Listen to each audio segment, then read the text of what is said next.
चलिए, तो ये जो आपका वीडियो है ये सेकेंड पार्ट है जो टॉप 20 क्वेश्चंस का मैं ये पैकेज या कह लीजिए कलेक्शन ऑफ क्वेश्चंस हैं मैंने तैयार किया है। ये वो क्वेश्चंस हैं जो कहीं ना कहीं आपने देखा होगा, किया होगा, लेकिन अगर आप इसको रिव्यू नहीं करेंगे, रिपीट नहीं करेंगे तो एग्जाम में आप जल्दबाजी में इसको रॉन्ग करके आएंगे। ठीक है, और 40 आउट ऑफ 40 लाना इतना आसान भी नहीं है। ठीक है, क्योंकि अगर एक या दो क्वेश्चन भी आपका गलत हो गया तो आपका वो टारगेट पूरा नहीं हो पाएगा। तो इंपॉर्टेंट ये है कि आप सारे के सारे क्वेश्चन जो 20 क्वेश्चन मैंने डिस्कस किया 4 पार्ट में, वो चारों के चारों पार्ट देखिए और फर्स्ट टाइम देख रहे हैं सब्सक्राइब कीजिए, क्योंकि बोर्ड एग्जाम के बाद मैं जेईई मेंस के लिए, जेईई एडवांस के लिए अच्छा से अच्छा content, important content time to time update करूँगा, अपलोड करूँगा। ठीक है, तो क्या है आपका फर्स्ट क्वेश्चन, देख लेते हैं फर्स्ट क्वेश्चन क्या है। तो फर्स्ट क्वेश्चन आपका है, दो सेट लिया मैंने, सेट ए एंड बी, और आपको निकालना है number of onto functions. Normally क्या होता है, नॉर्मली आप number of one function NCERT में किया होगा आपने, ऑन टू फंक्शंस पे क्वेश्चन कम है। ठीक है, बट ये क्वेश्चन किसी स्कूल में आया है ऐसा क्वेश्चन कि number of onto function count करना है आपको। ठीक है, अब इसका फॉर्मूला नहीं कोई, नंबर ऑफ ऑन टू निकालने का फॉर्मूला कुछ नहीं है, आपको कंसेप्ट समझना है कि कंसेप्ट क्या होता है इसका। तो नंबर ऑफ ऑन टू के लिए पहले मैं दिखाता हूँ आपको कि टोटल नंबर ऑफ फंक्शन कितने पॉसिबल हैं। ठीक है, टोटल नंबर ऑफ फंक्शन कितने पॉसिबल हैं अगर मेरे पास लेफ्ट साइड में, और ये अच्छा क्वेश्चन है रिवाइज करने के लिए नंबर ऑफ फंक्शंस को। ठीक है, अगर आपको रिवाइज करना है तो ये बेस्ट क्वेश्चन है, इससे क्या होता है आपका नंबर ऑफ फंक्शन भी आपका रिवाइज हो जाएगा। तो नंबर ऑफ फंक्शंस के लिए फॉर्मूले नहीं याद करना कुछ भी, आपको ये समझना है कि नंबर ऑफ फंक्शंस का मतलब होता है कितने वेज हैं कनेक्ट करने के, जहाँ पे ए का सारा एलिमेंट कनेक्ट होगा यूनिकली बी वाले से। ठीक है, तो ए के सारे एलिमेंट को कनेक्ट करना है बी से, कोई एलिमेंट छूटना नहीं चाहिए, दैट इज फंक्शन। ठीक है, तो फंक्शन अगर काउंट करना है तो नंबर ऑफ फंक्शन का एक तो फॉर्मूला याद होना चाहिए आपको। तो फॉर्मूला होता है नंबर ऑफ फंक्शन, एक तो फॉर्मूला आप याद कर सके बढ़िया बात है। नंबर ऑफ फंक्शन क्या होता है, ये तो आपका इक्वल टू जितने एलिमेंट बी के अंदर हैं, number of element of B, ये बेस में रहेगा और पावर में आ जाएगा number of element of A. ठीक है, जो बी है वो बेस में रहेगा और जो ए है वो आ जाएगा पावर में, नंबर ऑफ एलिमेंट। ठीक है, एन ए। तो यहाँ पे दिख रहा है आपको आंसर क्या है, बेस में 2 एलिमेंट है और ए में 4 है, तो 2 का पावर 4 दिख रहा आंसर। इसी को मैं एक्सप्लेन कर देता हूँ स्टेप बाय स्टेप, मेथड क्या है इसका। तो 1 के लिए, 1 को कनेक्ट करने के आपके पास कितने वेज हैं, कनेक्ट करने के 1 को कनेक्ट करने के 2 वेज हैं, या तो 1 से या 2 से, या तो आप इसको 1 से कनेक्ट कीजिए या 2 से, करेंगे किसी एक से ही, लेकिन ऑप्शन 2 है। 2 को कनेक्ट करने कितने वेज हैं, अगर आपने 1 से 1 कनेक्ट कर दिया तो 2 को भी 1 से कर सकते हैं कनेक्ट, ऐसा कोई रिस्ट्रिक्शन नहीं है कि 1 से 1 हो गया, 2 से 1 नहीं होगा, आप 3 से 1 को कर सकते कनेक्ट। तो हर एक एलिमेंट 2 के लिए अपने पास 2 वेज हैं कनेक्ट करने के, 2 वेज, इसके लिए भी 2 वेज, 3 के लिए भी फिर से अगेन 2 वेज, और 4 के लिए भी 2 वेज। तो जितने भी एलिमेंट है हर एक के लिए क्या है, 2 वेज हैं। जब मल्टीप्लाई करेंगे चारों को तो टोटल नंबर वेज क्या होगा, 2 × 2 × 2 × 2, सो 2 × 2 × 2 multiply that is 2 to the power 4। ये आपका टोटल नंबर ऑफ फंक्शन हुआ। ठीक है, ये क्या हुआ, टोटल नंबर ऑफ फंक्शन। अच्छा, अगर इसमें पूछा होता नंबर ऑफ 1 कितने होंगे, कॉमन सेंस वाली बात है, अगर क्लास में 4 बॉयज़ हों और 2 गर्ल्स हों और हर एक बॉय को गर्लफ्रेंड चाहिए, कभी भी 1 पॉसिबल नहीं है। ठीक है, तो अगर 4 एलिमेंट लेफ्ट में है, राइट में 2 एलिमेंट है, तो नंबर ऑफ 1 0 बोलेंगे आप, क्योंकि जो भी फंक्शन होगा मैनी बन होगा। ठीक है, नंबर ऑफ 1 तभी होगा जब दोनों में या तो सेम एलिमेंट हो या बॉयज़ कम हो गर्ल्स ज़्यादा हो। ठीक है, लेकिन अगर नंबर ऑफ बॉयज़ ज़्यादा है गर्ल्स कम है तो 1 पॉसिबल नहीं है। ठीक है, अब आते हैं, तो यहाँ पे बात कर रहे थे नंबर ऑफ फंक्शन की, तो 16 हो गया, 16 नंबर ऑफ फंक्शंस हैं। तो पहली बात तो अच्छा, इसमें 16 दिया हुआ है, ऑन टू कितने होंगे, तो जान लीजिए कि ऑन टू होता क्या है। ऑन टू का मतलब ये होता है कि जितने भी एलिमेंट हैं राइट साइड में हर एक का प्री इमेज होना चाहिए, राइट साइड में जितने भी एलिमेंट हैं हर एक का प्री इमेज होना चाहिए। ठीक है, तो अगर मैं आपको दिखाऊं तो आप एक बार नोटिस कीजिए कि कौन सा ऑन टू नहीं होगा। अगर मैं एक के चारों एलिमेंट को 1 से कनेक्ट कर दूं, चारों एलिमेंट को 1 से, तो एक केस ये है जो ऑन टू नहीं है, जब चारों एलिमेंट कनेक्ट होगा 1 से। ठीक है, और एक केस ये है जो ऑन टू नहीं है, जब मैं चारों के चारों एलिमेंट को कनेक्ट कर देता हूं किससे, 2 से, या तो चारों को चारों कनेक्ट किया 2 से। यही 16 फंक्शन जो आपके पास है, इस 16 फंक्शन में से यही 2 ऐसे केसेज हैं जहां पे ये ऑन टू नहीं होगा, बाकी हर एक केस में ऑन टू होगा। अगर चारों के चारों आपने 1 कनेक्ट कर दिए, 2 छूट गया, 2 का प्री इमेज नहीं हुआ। अगर चारों के चारों आपने कनेक्ट कर दिया 2 से, तो 1 छूट गया, 1 का प्री इमेज नहीं हुआ। तो यही 2 केस ऐसे हैं जो ऑन टू नहीं है, बाकी जो 16 केस हैं सारे के सारे ऑन टू होंगे। तो आपको ये ध्यान रखना है कि 2 ही देंगे, जब भी देंगे ऑन टू वाले में राइट साइड में 2 ही देंगे। लेफ्ट साइड में 3 कर दें, 4 कर दें, 5 कर दें, n कर दें, लेकिन राइट साइड में 2 ही देंगे। जैसे 3 देंगे तो 3 वाले में बहुत सारे केस बन जाएंगे, शुरू जाएंगे फिर। तो बोर्ड के लिए ये 2 वाला ही है। बोर्ड क्या जेईई मेन के लिए भी 2 ही वाला ही पूछते हैं। 3 के लिए काफ़ी कॉम्प्लिकेट सा होता है, वो एडवांस का लेवल होता है फिर, ठीक है ना। तो बोर्ड में आपको क्या करना है, सिर्फ याद रख लेना है कि 2 केस ऐसे हैं जो आपका क्या है, जो आपका ऑन टू है, ठीक है ना। तो ऑन टू है, सॉरी 2 केस ऐसे हैं जो ऑन टू नहीं है। तो नंबर ऑफ ऑन टू कितना हो गया, तो number of onto equal to total functions, total minus number of into. तो कितना टोटल होगा, 2 का पावर 4 माइनस में इनटू कितने 2, 16 माइनस 2 दैट इज 14। तो इसका आंसर 14 हो गया। अब इसी क्वेश्चन को अलग अलग स्कूलों में अलग अलग तरीके से पूछा गया है प्री बोर्ड में। अगर मान लीजिए मैं 4 की जगह पे n एलिमेंट कर लेता हूँ, n एलिमेंट, ठीक है, a के अंदर। तो अगर a के अंदर n एलिमेंट कर लिया तो नंबर ऑफ फंक्शन कितने हो जाएंगे, 2 टू दी पावर जहाँ 4 था वहाँ हो जाएगा n, और 2 टू दी पावर n में से माइनस क्या करना है आपको, माइनस करना है सिंपली 2, ठीक है। तो इस वीडियो में मैंने सिर्फ ऑन टू रखा है सो दैट आपको कोई कन्फ्यूजन ना हो। जब भी ऑन टू का क्वेश्चन आएगा, जब भी आएगा, तो राइट साइड में 2 ही एलिमेंट दिया होगा, 2 से 3 नहीं देंगे कभी भी, ठीक है। 3 देंगे तो फिर वो बोर्ड का लेवल नहीं रहेगा। और 2 के लिए बस याद कर लीजिए कि इंटू कितने होते हैं, इंटू 2 होते हैं। तो टोटल में से आप 2 माइनस कर दीजिए तो बाकी जो बचे सारे के सारे ऑन टू हो गए, ठीक है। तो ये फिक्स क्वेश्चन है। इसमें अगर जो लेफ्ट में 4 या 3 कर दिया तो 2 का पावर 3 हो जाएगा, 8 में से 2 माइनस करना है, मतलब माइनस करना है 2 टोटल नंबर ऑफ फंक्शन में से, ठीक है। चलिए, ये फर्स्ट क्वेश्चन था, काफ़ी टाइम लग गया ये वाला, लेकिन ये क्वेश्चन इंपॉर्टेंट था तो इसलिए इतना टाइम बनता है देना इसके ऊपर। सेकंड क्वेश्चन पे आते हैं, ठीक है ना। तो सेकंड क्वेश्चन देखिए क्या है आपका। सेकंड क्वेश्चन आपका है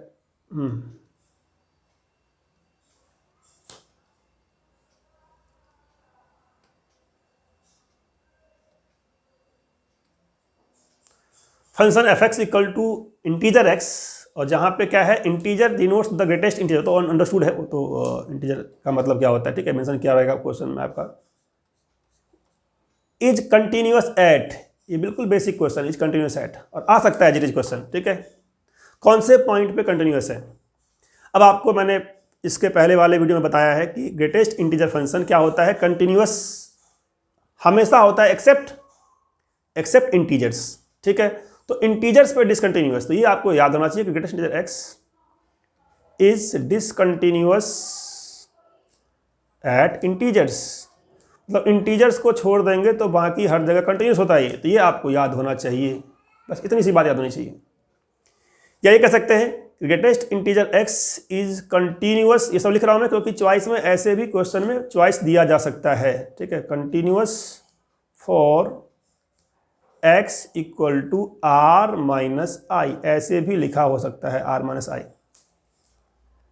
तो देख लीजिए क्या इसका आंसर होगा। आपको दिख गया कि कंटिन्यूअस होता है, सिर्फ इंटीजर्स पे कंटिन्यूअस नहीं होता। तो यहां पूछा है क्या कि फंक्शन इज कंटिन्यूअस एट, तो 4 क्या है, इंटीजर है, दैट मीन्स ये आंसर में नहीं होगा क्योंकि यहाँ पे क्या डिसकंटिन्यूअस है। -2 क्या है, इंटीजर है, निगेटिव हो पॉजिटिव हो, इंटीजर है, डिसकंटिन्यूअस है। 0 है, इंटीजर है, डिसकंटिन्यूअस है। तो क्या बचा, √2 क्या होता है, √2 हो या 1.5 हो या 1.4 हो 1.9 भी हो, तो उन सब पे क्या होगा, ये कंटिन्यूअस ही रहेगा। सिर्फ कहाँ पे होता है डिसकंटिन्यूअस, जहाँ पे वो इंटीजर हो, ठीक है। तो ये बिल्कुल बेसिक क्वेश्चन था, थ्योरेटिकल क्वेश्चन था ये वाला। तो ये थ्योरेटिकल क्वेश्चन आप एक्सपेक्ट कर सकते हैं बोर्ड एग्जाम के अंदर। आइए नेक्स्ट क्वेश्चन देखते हैं क्या है। नेक्स्ट आपका है, ये क्वेश्चन कहाँ चला गया, चलिए थर्ड क्वेश्चन। अब ये थर्ड क्वेश्चन मैंने सैंपल पेपर से लिया है और ये ट्रिकी क्वेश्चन है ये, ठीक है। ट्रिकी क्या है कि नॉर्मली जब आप करते हैं एनसीईआरटी तो इसमें जो क्वेश्चन है उससे थोड़ा सा इन्होंने मॉडिफाई कर दिया इस क्वेश्चन को। तो क्वेश्चन में क्या कर दिया इन्होंने, कंटिन्यूटी की बात की है, function is continuous at, continuous किस किस पॉइंट पे कंटिन्यूअस है, ठीक है। यही क्वेश्चन एनसीईआरटी में है लेकिन थोड़ा सा मॉडिफाइड है, इसलिए मैंने क्वेश्चन किया discuss. x upon mod X, X less than 0, x more than equal to 0। Same question NCERT में है, वहाँ पे लिखा हुआ है x अपॉन मॉड एक्स और लिखा होगा x नॉट इक्वल टू 0, ऐसे लिखा होगा। और यहाँ लिखा होगा 0 इफ x इक्वल टू 0, ऐसे डिफाइन होता है, ठीक है। लेकिन यहाँ पे थोड़ा सा चेंज किया इन्होंने। तो पहले आप जो चेंज किया है उसको समझ लीजिए। पहले जो होता है एक्चुअल, समझ लीजिए क्या होता है एक्चुअल में। क्या होता है ये जो एक्चुअल क्वेश्चन आपका है, इसको अगर मैं ब्रेक करूंगा तो दो पार्ट में ब्रेक होगा, लेस के लिए और मोर के लिए। लेस के लिए आएगा x अपॉन माइनस एक्स, ठीक है, किसके लिए, लेस देन जीरो के लिए, x लेस देन जीरो के लिए। और x मोर देन के लिए क्या आएगा, x upon plus x. Cancel करेंगे तो ये आपका -1 आ गया, ये आपका +1 आ गया। तो दिख रहा है यहाँ पे कि फंक्शन जीरो पे लेफ्ट के लिए कुछ और है, राइट के लिए कुछ और है, तो जीरो पे क्या है, ये डिसकंटिन्यूअस है, ठीक है। तो x upon mod x zero पे क्या है, डिसकंटिन्यूअस है। ऐसे भी दिख रहा है कि नीचे मॉड x है, नीचे अगर कोई टर्म जीरो होता है ना तो उस पॉइंट पे हो जाता है हमारा अनडिफाइंड, तो कहते हैं डिसकंटिन्यूअस। लेकिन यहाँ पे x not equal to zero है, जीरो पे वैल्यू इसकी कुछ और है। फंक्शन की वैल्यू निकालेंगे यहाँ से राइट साइड से, ठीक है, जीरो पे जीरो है तो जीरो पे डिफाइन किया हुआ जीरो वैल्यू है। जीरो के अराउंड जब आप निकालेंगे वैल्यू तो आपका वैल्यू आएगा -1 और +1, तो क्या बोलेंगे, डिसकंटिन्यूअस एट जीरो। बाकी हर जगह कंटिन्यूस होगा, सिर्फ जीरो पे क्या होगा, डिसकंटिन्यूअस। तो इसका जो आंसर होता, अगर आपको पूछा कंटिन्यूस तो लिखते क्या, r-0। ये इसका बनता आंसर कि कंटिन्यूस एट r-0, अगर क्वेश्चन एग्जैक्टली बुक वाला होता तो, ठीक है। लेकिन क्वेश्चन में थोड़ा सा चेंज किया। क्या चेंज किया, x लेस देन जीरो के लिए लिखा है x upon mod x, and more than equal to zero के लिए क्या, -1। अब देखिए यहाँ पे क्या होने वाला है। अगर मैं लेस देन जीरो के लिए इस x अपॉन मॉड x को एक स्टेप और लिखूं, तो एक स्टेप और लिखेंगे तो ये क्या आएगा, समझिए क्या आएगा, x अपॉन मॉड x का मतलब हुआ x upon -x for x less than zero. तो फंक्शन जो हम लोग का है, ये फंक्शन थोड़ा सा राइटिंग खराब हो गया है, ये फंक्शन जो आपका है वो क्या है, इसी के लिखता हूं मैं। ये फंक्शन बेसिकली क्या है, ये फंक्शन बेसिकली ये लिखा हुआ है x upon -x for x less than zero, ये लिखा हुआ है क्वेश्चन। और यहाँ लिखा है -1 फॉर x मोर देन या फिर इक्वल टू जीरो। अब जब आपको चेक करना जीरो पे, क्योंकि जीरो हमारा पॉइंट है जहाँ पे डाउटफुल पॉइंट होता है, तो जीरो से लेस के लिए क्या है, -1 है, -1 है। जीरो से मोर के लिए -1 है और जीरो पे भी -1 है, तो LHL भी -1, RHL भी -1 और F0 भी -1। तो ये ट्रिकी क्वेश्चन बोर्ड में डाला इन्होंने सैंपल क्वेश्चन पेपर में, तो ऐसा क्वेश्चन भी आ सकता है। तो आपको रेडी रहना है ट्रिकी पार्ट के लिए कि कहीं ट्रिकी पार्ट तो नहीं है। तो अपना जो कंसेप्ट है वो लगाइए, ना कि जो याद कर रखा है आपने, ठीक है। तो लेस के लिए भी -1 और मोर के लिए इक्वल टू के लिए यहाँ से नहीं निकालना, आपको दे रखा है -1, ठीक है। तो LHL, RHL और F0 तीनों ही -1 है। फंक्शन कंटिन्यूअस है, ऑलवेज कंटिन्यूअस। तो जो 4 चॉइस दिया हुआ है, एक चॉइस कह रहा है इज कंटिन्यूअस r-0, ये तो कट गया, ये तो होगा नहीं, तब होता जब एक्चुअल क्वेश्चन होता बुक वाला, ठीक है। तो हर एक जगह कंटिन्यूअस है। एक पॉइंट था जहाँ पे डाउट था, लेकिन उसमें भी क्या है, कंटिन्यूअस है। तो x बिलोंग्स टू r, इसका आंसर हो जाए x बिलोंग्स टू r। जो एक्चुअल क्वेश्चन था उसका आंसर क्या, x बिलोंग्स टू r, ठीक है। तो नोटिस करिए क्या हो रहा है, ट्रिकी क्वेश्चन भी डाला हुआ है बुक के अंदर, ठीक है, बोर्ड के अंदर, सैंपल पेपर के अंदर। चलिए नेक्स्ट क्वेश्चन क्या देखते हैं।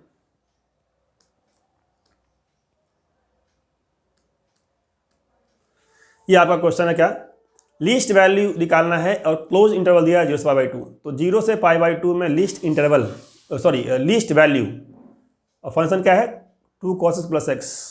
ये भी आपका बोर्ड का ही क्वेश्चन है।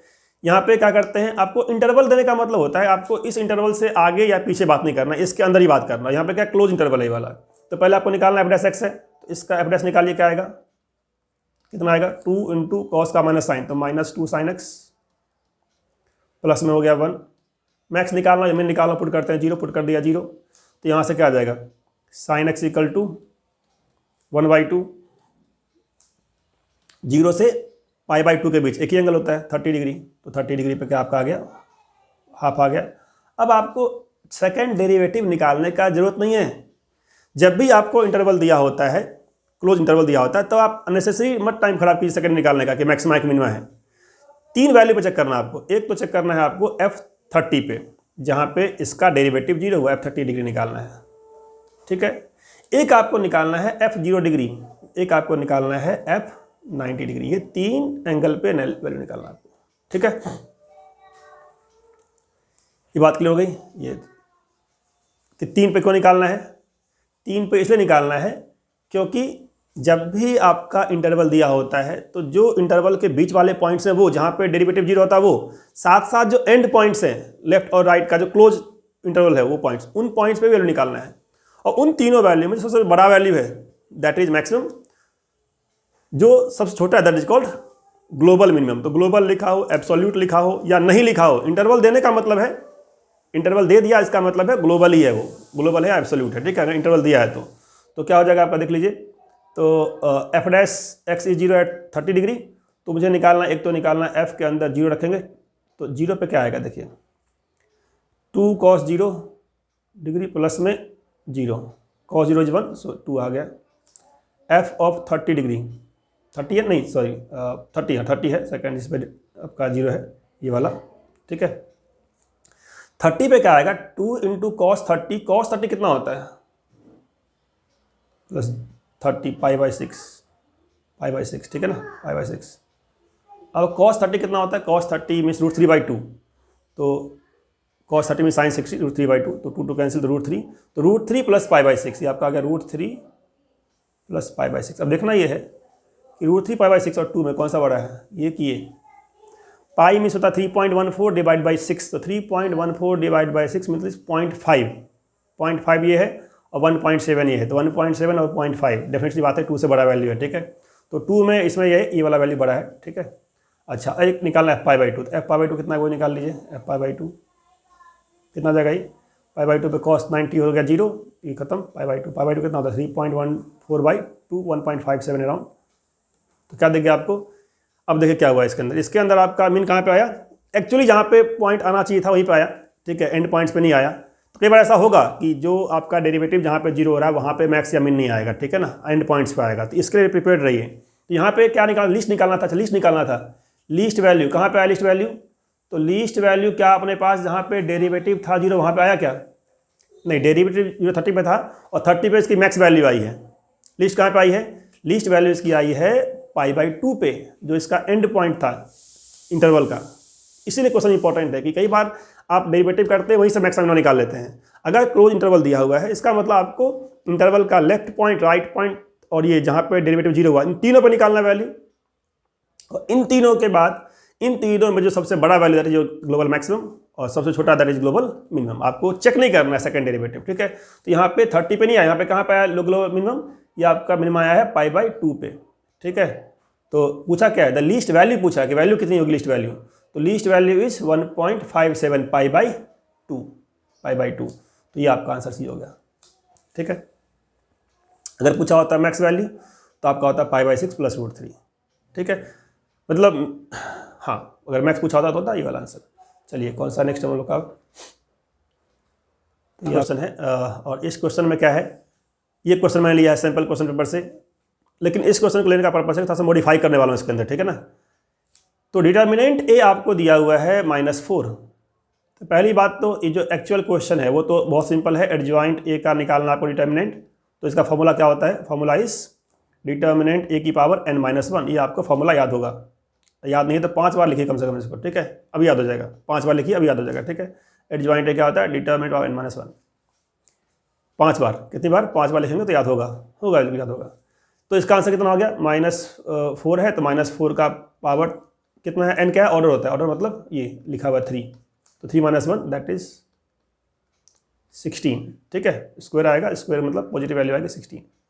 लेकिन यही क्वेश्चन थोड़ा सा मॉडिफाई करके अगर मैं दे दूं आपको कि जहाँ पे एडजॉइंट ए पूछा है वहाँ पे अगर 2 टाइम्स में एडजॉइंट ए पूछ लिया जाए, क्योंकि ये बोर्ड में आ चुका है ऑलरेडी क्वेश्चन ऐसा, ठीक है, 2 एडजॉइंट ए, तो इसका आंसर क्या होगा, ये आपको सीखना है इस क्वेश्चन के थ्रू, ठीक है, कि एडजॉइंट ए की जगह पे इसका तो आंसर दिख गया, बी इसका आंसर है, डी इसका आंसर है, 16 इसका आंसर है, +16।